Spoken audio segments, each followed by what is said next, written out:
महायुती सरकारची तारेवरची कसरत सुरू आहे आणि आता हायकोर्टानेही या योजनेवरनं राज्य शासनाला फटकारलंय। निवृत्त कर्मचाऱ्यांच्या पैशावरून मुंबई उच्च न्यायालयानं नेमकं काय म्हटलंय पाहूया एक खास रिपोर्ट।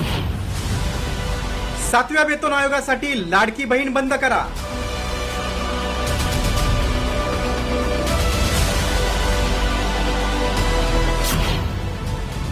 हायकोर्टाने राज्य सरकारला फटकारलं। नमस्कार लाडक्या बहिणींनो, तुमच्या सर्वांचं स्वागत आहे आपल्या लावा ताकद मराठी या यूट्यूब चॅनलवर। महाराष्ट्रातील कोट्यावधी महिलांसाठी एक अत्यंत महत्त्वाची बातमी आहे, ज्या योजनेमुळे घराघरातील लाडक्या बहिणींच्या चेहऱ्यावर हास्य आलं। त्याच लाडक्या बहीण योजनेवर आता न्यायालयाची करडी नजर पडली आहे। मुंबई उच्च न्यायालयाने थेट राज्य सरकारला सवाल विचारला आहे। जर सरकारी तिजोरीत पैसे नाहीत तर योजना चालवायचा अर्थ काय आहे?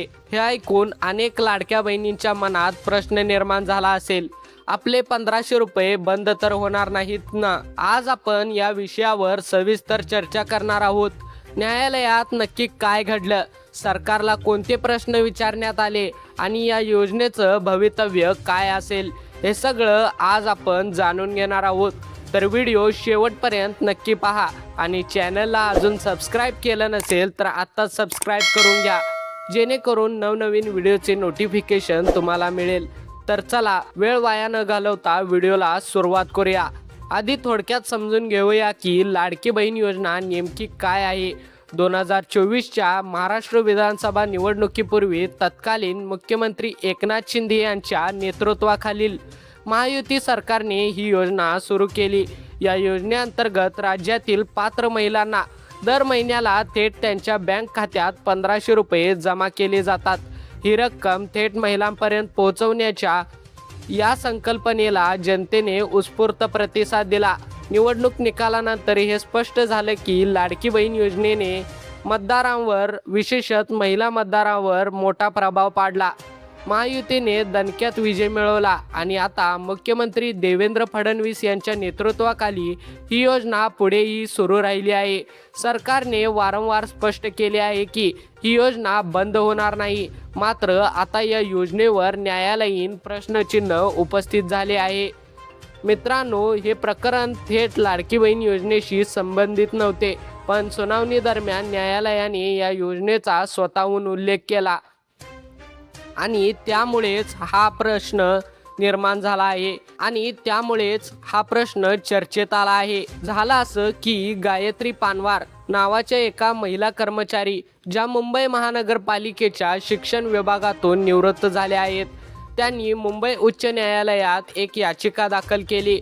त्यांचा आरोप होता की निवृत्तीनंतर त्यांना पेन्शन, ग्रॅज्युइटी आणि इतर हक्काचे लाभ मिळालेले नाहीत।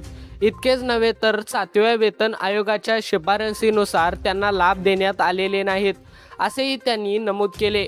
ज्येष्ठ वकील मिहिर देसाई आणि ॲडव्होकेट ऋषिका अग्रवाल यांच्यामार्फत ही याचिका दाखल करण्यात आली होती। न्यायमूर्ती रवींद्र घुगे आणि न्यायमूर्ती अभय मंत्री खंडपीठापुढे गुरुवारी या प्रकरणावर सुनावणी करण्यात आली। सुनावणी दरम्यान मुंबई महानगरपालिकेच्या वकिलांनी न्यायालयाला सांगितले की 7व्या वेतन आयोगानुसार लाभ देण्यासाठी राज्य सरकारकडून अद्याप निधी प्राप्त झाला नाही। यावर न्यायालयाने तीव्र नाराजी व्यक्त केली। यावेळी न्यायालयाने लाडकी बहीण योजनेचा उल्लेख करत सरकारला थेट सवाल केला। या योजनेवर वर्षाला 40,000 कोटीपेक्षा अधिक खर्च होतो। जर सरकारी तिजोरीत खरोखरच पैसे नाहीत तर ही योजना ताबडतोब बंद करावी लागेल। न्यायालयाचे हे उद्गार अत्यंत महत्त्वाचे आहेत, कारण न्यायालयाने थेट असे सुनावले की एकीकडे कर्मचाऱ्यांचे हक्काचे पैसे थकवायचे आणि दुसरीकडे मोठ्या योजना राबवायच्या, हे योग्य नाही। न्यायालयाचा संताप इथे थांबला नाही। खंडपीठाने महानगरपालिकेला सुनावले की 8व्या वेतन आयोगाची चर्चा सुरू झाली असताना तुम्ही अद्याप 7व्या वेतन आयोगाची अंमलबजावणी केली नाही, हे कसे चालेल? न्यायालयाने महानगरपालिकेला अत्यंत परखड शब्दात सुनावले।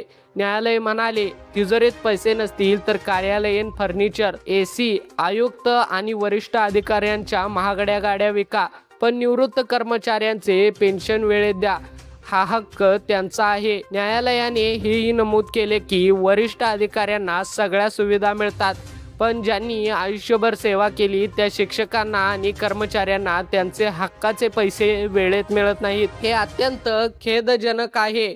त्याचबरोबर न्यायालयाने आदेश दिला की याचिकाकर्त्या गायत्री पानवार यांची थकीत रक्कम 10% व्याजासह परत करावी आणि इतर थकीत बिलं 5% व्याजासह अदा करावीत. आता सर्वात महत्त्वाचा प्रश्न, लाडकी बहीण योजना खरोखरच बंद होणार का? मित्रांनो, एक गोष्ट लक्षात घ्या, न्यायालयाने ही योजना बंद करण्याचे कुठलेही अधिकृत आदेश दिलेले नाहीत. पण न्यायालय कधीच कोणत्या योजनेबद्दल सरकारशी वाद घालत नाही. पण यावेळी सरकारला थेट न्यायालयाने धारेवर धरले. त्यामुळे आता लाडकी बहीण योजना बंद होणार का, यावर मोठं प्रश्नचिन्ह उपस्थित झालं आहे. एकीकडे हक्काचे पैसे थांबवणे आणि दुसरीकडे मोठ्या घोषणा करणे हे न्यायसंगत नाही. राज्य सरकारने आतापर्यंत वारंवार सांगितले आहे की लाडकी बहीण योजना सुरूच राहील. मुख्यमंत्री देवेंद्र फडणवीस यांनीही अनेकदा स्पष्ट केले आहे की ही योजना कायमस्वरूपी चालू राहणार आहे. परंतु न्यायालयाने जे प्रश्न उपस्थित केले आहेत ते गांभीर्याने घेणे आवश्यक आहे. जेव्हा एका निवृत्त कर्मचाऱ्याला त्याच्या हक्काचे पैसे मिळत नाहीत, तेव्हा सरकारच्या आर्थिक व्यवस्थापनावर प्रश्नचिन्ह उपस्थित होतो. लाडकी बहीण योजनेचे भवितव्य पूर्णपणे राज्य सरकारच्या आर्थिक नियोजनावर अवलंबून आहे. जर सरकारने आपल्या खर्चाचे योग्य नियोजन केले, कर्मचाऱ्यांचे हक्क वेळेवर पूर्ण केले आणि योजनांसाठी पुरेसा निधी उभारला, तर ही योजना सुरळीतपणे चालू राहू शकते. न्यायालयाचा हा निर्णय एक महत्त्वाचा संदेश आहे. कल्याणकारी योजना राबवणे जेवढे महत्त्वाचे आहे, तेवढेच सरकारी कर्मचाऱ्यांचे हक्कही जपणे आवश्यक आहे. दोन्ही गोष्टींमध्ये समतोल राखणे हीच खरी जबाबदारी आहे. तर लाडक्या बहिणींनो, थोडक्यात सांगायचं झालं तर मुंबई उच्च न्यायालयाने लाडकी बहीण योजना बंद करण्याचे कुठलेही आदेश दिले नाहीत. मात्र सरकारला एक ठोस इशारा देण्यात आला आहे की आर्थिक जबाबदारी टाळून मोठ्या योजना चालवता येणार नाहीत. आता तुम्हाला काय वाटतं, राज्य सरकार लाडकी बहीण योजना भविष्यातही सुरू ठेवू शकेल का, की आर्थिक दबावामुळे यात काही बदल होतील? तुमचं मत कमेंट बॉक्समध्ये नक्की लिहा. व्हिडिओ उपयुक्त वाटला असेल तर लाईक करा, मित्रांना शेअर करा. अजून सबस्क्राईब केलं नसेल तर आपल्या चॅनलला आत्ता सबस्क्राईब करा, कारण अशाच महत्त्वाच्या आणि विश्वासासह असलेल्या बातम्या आपल्या चॅनलवरच उपलब्ध असतात. धन्यवाद लाडक्या बहिणींनो.